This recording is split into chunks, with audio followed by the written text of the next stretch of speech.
Que alegria! Estamos de volta com a lição número 7 do Classe de Professores. Anuncie esse programa aos seus amigos para que muita gente possa ser beneficiada com a Palavra de Deus.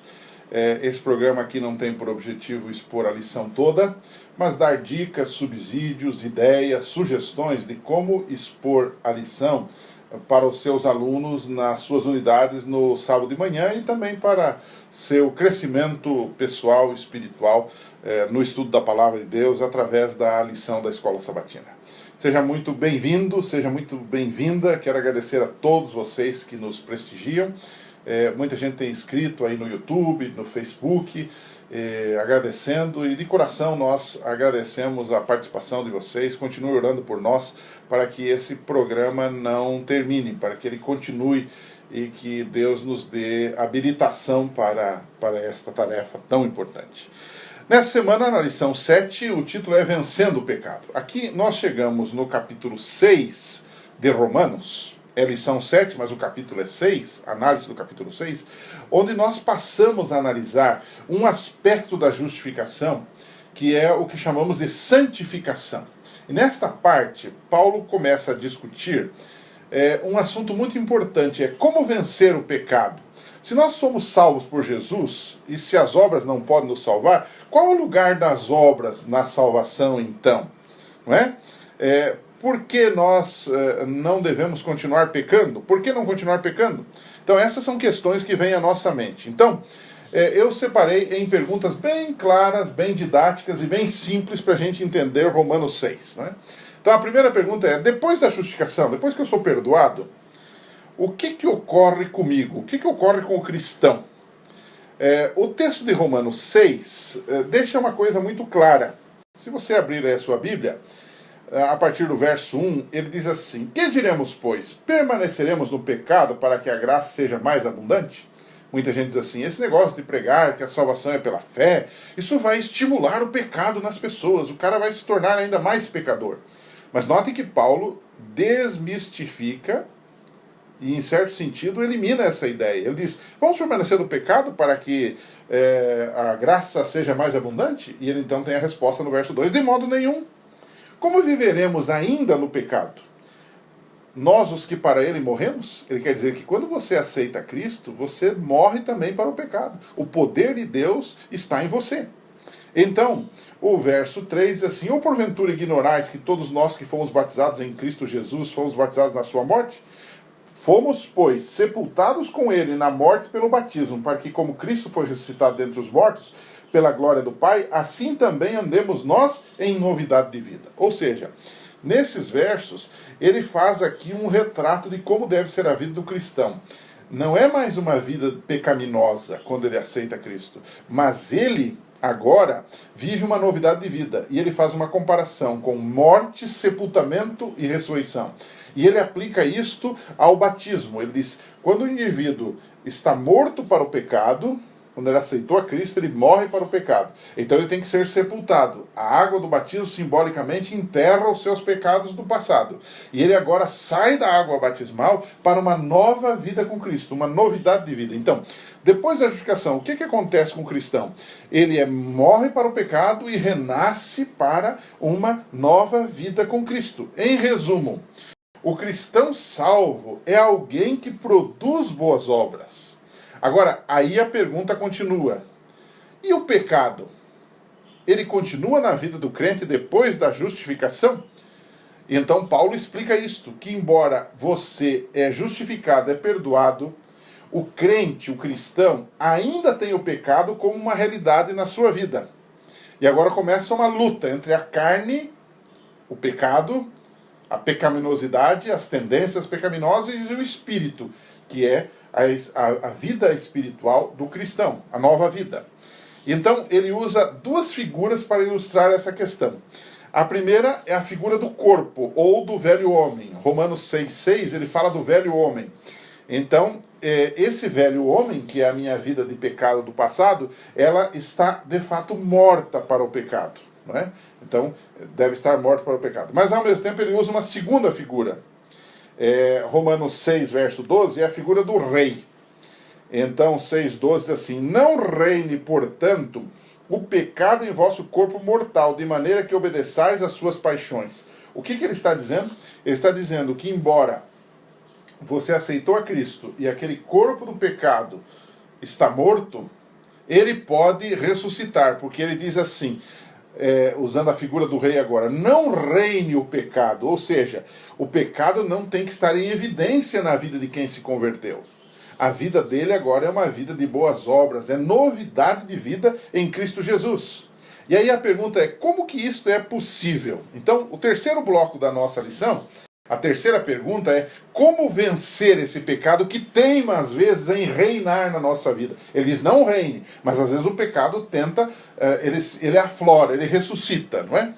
Então, a primeira coisa que ele nos estimula é crer que esse processo de santificação é um processo que vem também pela graça de Deus. É aqui que alguns se atrapalham. Ou seja, eles acham que a justificação é pela fé, mas a santificação é pelas obras. Não. O processo, na verdade, é apenas didático, justificação e santificação. Porque justificação e santificação, eles estão dentro. O mesmo Deus que nos declara justo, nos dá poder para sermos justos, para nos tornarmos justos. João 1,12 diz assim: todos quantos receberam a Jesus, Deus deu-lhes o poder de serem feitos filhos de Deus. Ou seja, há uma sincronia, digamos que natural nessas duas coisas. É como o calor e o fogo. Se eu tivesse aqui um fogo, eu teria naturalmente calor. Não existe calor sem fogo. Então, para eu ter santificação, eu tenho que ter justificação. A santificação é o resultado natural da própria justificação. É a continuidade dela na nossa vida. Por isso que a cada dia somos justificados e a cada dia somos santificados. Então, continuando, Romanos 6,14 diz assim, o texto bíblico, né? Ele diz assim: porque o pecado não terá domínio sobre vós, pois não estáis mais debaixo da lei, e sim da graça. Ou seja, nós não estamos mais sob a condenação da lei, que nos apontou o pecado e que diz que nós somos pecadores, mas agora, pela graça de Cristo, nós somos abençoados e temos o poder para guardarmos esta lei. Não estamos mais debaixo dela no sentido de não estamos mais condenados por ela, porque agora nós estamos sob a graça de Deus. Mas a graça não é uma desgraça, a graça não é uma liberdade para eu pecar. Ao contrário, a graça me leva a não pecar, porque ela é o poder de Deus na minha vida. Isso não quer dizer que o crente não precisa guardar a lei. Não é? Ao contrário, a graça lhe capacita para guardar a lei. É justamente o que diz Romanos 6, verso 15. Diz assim: e daí? Havemos de pecar porque não estamos debaixo da lei, sim da graça? E ele então responde: de modo nenhum, claro, porque a graça me habilita para andar com Deus. O convertido agora não é mais servo do pecado, mas ele é servo da justiça. Não é? E aí eu queria terminar com você analisando uma questão muito importante nessa história toda de vencer o pecado. É a questão da vontade do crente. Depois que eu sou perdoado, justificado por Cristo, agora eu ando no caminho da santificação. Esse andar no caminho da santificação tem alguma coisa a ver com a minha vontade? Ou seja, a minha vontade entra nesse processo? Será que isso aí não é justificação pelas obras? Você vai perguntar. Romanos 6, 22 é um verso muito interessante. Ele diz assim: agora, porém, libertados do pecado, ou seja, justificados, transformados em servos de Deus, santificados, tendes o vosso fruto para a santificação e, por fim, a vida eterna.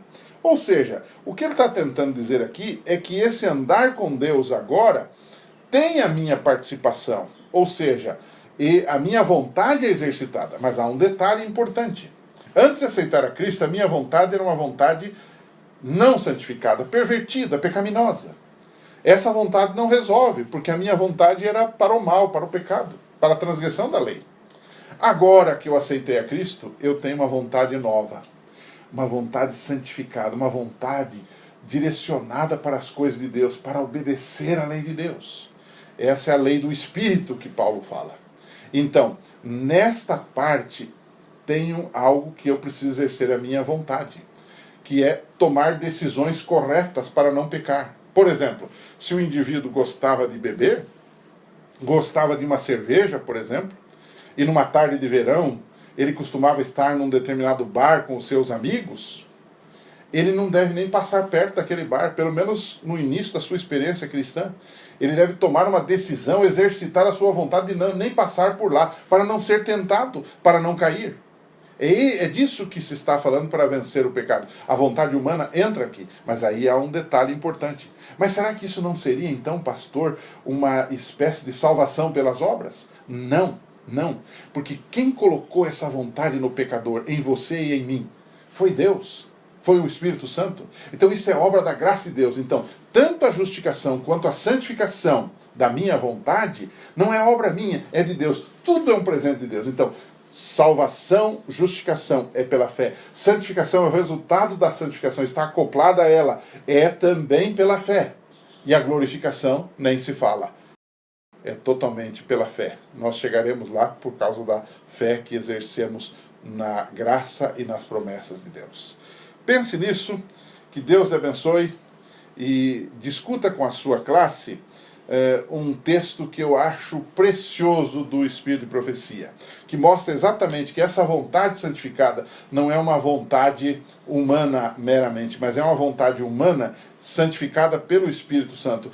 É obra da graça de Deus na vida. E quando eu digo não para o pecado, não é mérito meu, mas é um mérito também de Jesus trabalhando em mim. É a concretização daquele texto famoso. Ele opera em vós o querer e o efetuar. Olha esse texto. Livro Caminho a Cristo, página 47. Eu vou ler o texto, vou terminar o programa, e eu queria que você lesse com os seus alunos e discutisse esse texto com eles lá na sua unidade, na sua classe, para que você possa se aprofundar nesse tema tão importante que é como vencer o pecado. E o texto diz assim: o que deveis compreender é a verdadeira força da vontade. Que vontade? A vontade santificada. Esta é o poder que governa a natureza do homem, o poder da decisão ou da escolha. Tudo depende da reta ação da vontade. O poder da escolha deu Deus ao homem, ou seja, não é obra sua, nem minha, não é salvação pelas obras. Deus nos deu esse poder de escolha, essa vontade, mas ao homem compete exercê-lo. Não podeis mudar vosso coração, não podeis por vós mesmos consagrar a Deus as vossas afeições. Por quê? Porque nós somos pecadores, vendidos ao pecado. Mas ela diz assim: mas podeis escolher servi-lo, podeis dar-lhe a vossa vontade. Ele então operará em vós o querer e o efetuar segundo a sua vontade. Desse modo, toda a vossa natureza será levada sob o domínio do Espírito de Cristo. Vossas afeições centralizar-se-ão nele. Vossos pensamentos estarão em harmonia com ele. Caminho a Cristo, página 47. Que texto fantástico e maravilhoso. Um resumo da nossa experiência com Deus na salvação, na santificação, no vencer o pecado. Pense nisso, debata isso com seus alunos. A gente se encontra na semana que vem. Um abraço e até lá.